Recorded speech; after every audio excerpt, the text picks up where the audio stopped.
blueberry crumble. My goodness, that's going to be so delicious. So we've already made our crumble mix. So I've got videos of that, and we didn't bother making a new video. Let me show you this new little idea that I have. Because I'm using blueberries and I want to create a really nice blueberry juice, but I don't feel like making a separate pan of it, which normally I would do, but today I don't feel like it. So I've got 2 tablespoons of sugar. You know what?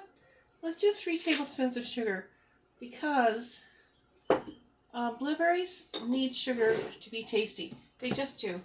That's just the way it is when you're baking. So I'm going to add in the same amount of cornstarch because that will make a nice little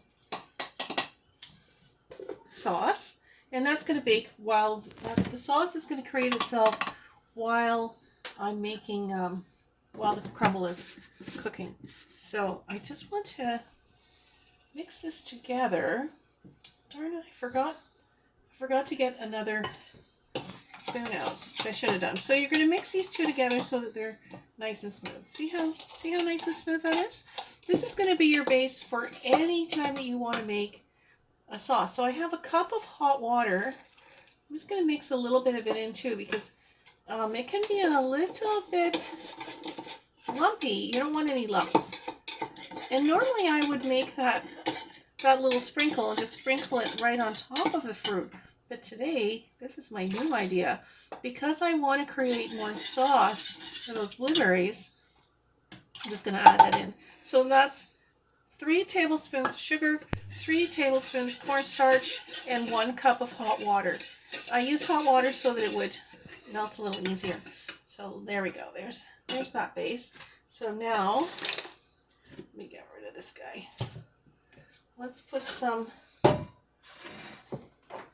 blueberries at the bottom of our pan. Oh my goodness, they're so pretty. They're so pretty. These are just frozen blueberries. So that was about, there's the bag. That was about a third of the bag.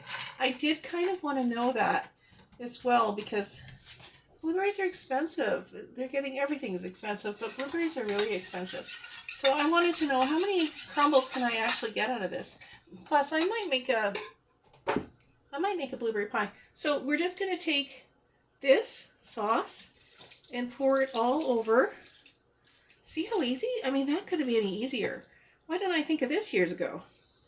So that's going to create its own sauce. Super, super easy. So all the blueberries are in there and they're nice and even. And I've got the oven on at 350. Let's make sure everybody gets a good piece. We want lots and lots of berries. And then I'm just going to take the crumble that I have already made.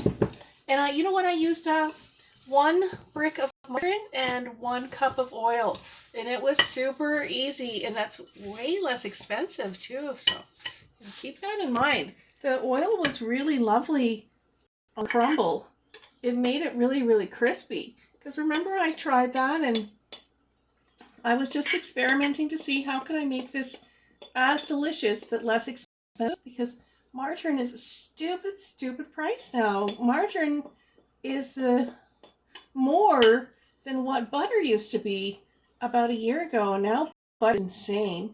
So butter is out the question. Unless you've got like that, you know, you're super richy rich. Which is fun. Nice to be richy rich.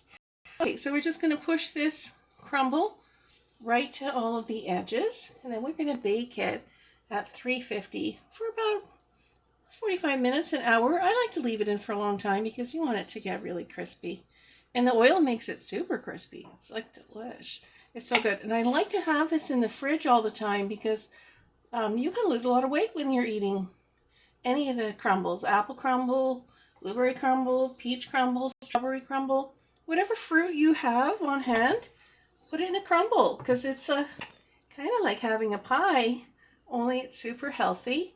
And then you can just have a little piece for your breakfast or whatever meal you want.